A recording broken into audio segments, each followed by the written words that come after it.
So did I be joined on the Star Sport podcast this week by Abbie Salter-Townshend after Munster won the Interpro series over Leinster at the weekend. I suppose, Abbie, it was a brilliant victory for Munster overall to cap off a great few weeks for Munster rugby and yourself, obviously. Talk to me how you felt on Saturday after the win. What a day! Like, not only to go up and beat Leinster, but like to beat them in the way that we did. We we really kind of turned up on the day, and I feel like over the last kind of 4 weeks, obviously we've had some tough days. Like, delighted to get 4 out of 4, but we kind of said it ourselves. We hadn't put together an 80-minute performance, and I think we kind of everything clicked on Saturday, and we managed to do that. I suppose for yourself, like you've been in the Munster panel for so many years now, got your first start early on the Interpro series this year against Connacht. How satisfying was that on a personal point of view? It was unreal. I've always said my goal was to start for Munster and get that number 9 jersey, and to get 3 starts out of 4 in this series was just incredible. Like, it's all I've ever dreamed of. So yeah, it doesn't get much better than that. Just from your point of view as well, is it important to be patient and kind of to wait for your chance? Because you did, obviously, for your chance against Connacht, and it kept knocking on the door. And when it opened, you took your chance. So how important is it to have that patience? It's really important. Me personally, I've had a tough few years in the squad. It's my 4th season with Munster.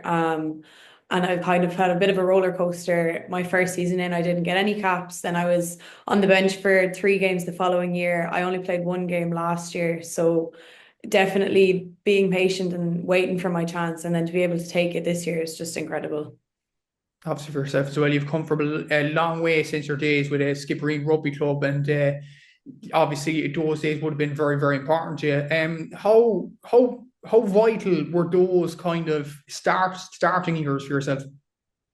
They were really important, like just kind of building my knowledge of the game, and playing with Skib, and to kind of leave after we had such a successful year where we won the treble. And yeah, it was just really important to kind of make the connections I did when I was in Skib, and then when I moved up to UL to start college, and then ended up playing with Bose. Like, it was just the right progression for me, and I wouldn't have been where I am now without my few years at Skib. And we're seeing more and more West Cork players, obviously, in women and in men as well, obviously, with Munster squads. Do you think the pathway has kind of been established as of now? Because you see yourself, you see Anya Breen in the Rugby World Cup with Ireland at the moment. Do you think the pathway is there at the moment? Yeah, it's definitely come a long way from when I started. When I started playing rugby, there was no kind of Irish underage pathway for women, and even bringing the WNTS, the National Talent Squad, for those girls to be able to be in like almost professional setup from the ages of 16, 17, and now having like the under 18 sevens and the under 18 interpros, and even the 17s, they have a development squad. There's so many more opportunities for girls that just weren't around when I started when I was 15. So it's unreal to see. And like, the talent is coming through. We had a load of the development girls in with us training for the Interpro season. So there was kind of, I think there was 15 girls in the development squad who'd come through the underage, and even girls who I coached when they were under 16, under 17, to then to take the training pitch with them. It must have been incredible.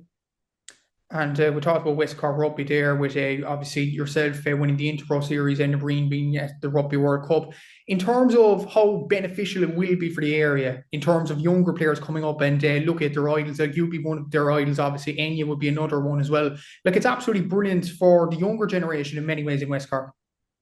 Yeah, it's great. Like, when I started playing rugby, I didn't know any female players. I was looking up to the men's Munster team. From growing up watching rugby, like Peter Stringer was a massive idol of mine, to now kind of, it's lovely to hear that I'm could be an idol to some of these younger girls. And like, I do a bit of coaching at Munster and stuff. I was at the Bandon School of Excellence camp in Bandon Grammar a couple of weeks ago, and just to coach girls from between 13 and 17 who are talking about watching our games and coming to our games and looking up to us. It's such a nice feeling to be that person that I didn't have when I started. For yourself as well, that's 2 trophies in one year. Obviously, the Interpro series, obviously the All Ireland League Senior Cup win in April as well for UL Bows. Could you have imagined a year that you had in 2025? No, I don't think so. I mean, obviously, our plan with the start of the season with Bows was to go out and win the AL and go back to back, and to have achieved that in the way that we did. And the game in the final in Aviva was incredible to win it at the death. We then knew a lot of us play for Bows who are on the Munster squad, so we knew then pushing on to the Interpros was important, that we go and stop Leinster from getting the three-peat that they've been talking about for the last 2 years. You talked about the UL Bows players involved in the Munster there. I counted from the squad that was against Leinster in the Interpro final, I counted 14 players, including yourself, that were on the UL Bows team and on the Munster team as well. That camaraderie has to be great for UL Bows players being part of this Munster setup too. Yeah, it definitely makes a big difference, being able to be comfortable with the girls that you play with all year round, to continue playing with them in the summer. Obviously, there's plenty of other girls who are in the Munster squad who come from different clubs. We've got some from Colleague, and then you've the girls coming down who are playing with Dublin clubs and like been playing with them for a few years. So we do know each other fairly well, but it does make a massive difference. It's a big help having the Bows girls around, knowing how we play, knowing how we react to things. And yeah, it just definitely makes it easier.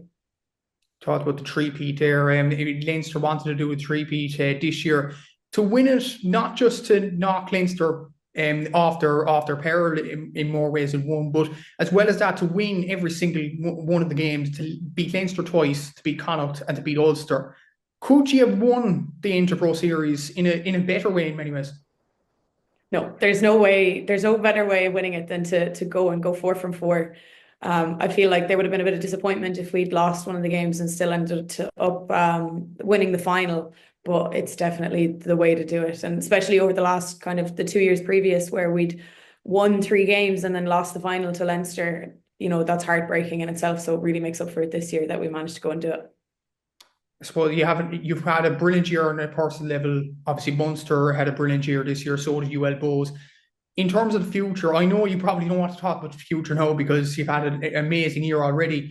But what are your general hopes for the future of a rugby career for yourself?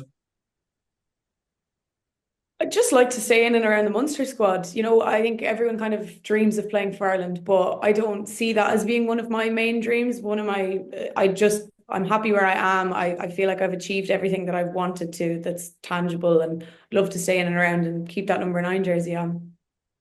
Brilliant, brilliant. Sure, you've had a brilliant year, Abbie. Congrats on your Munster win. Thanks for coming on to the podcast. And yeah, brilliant win. Thanks again for coming on. Thank you so much.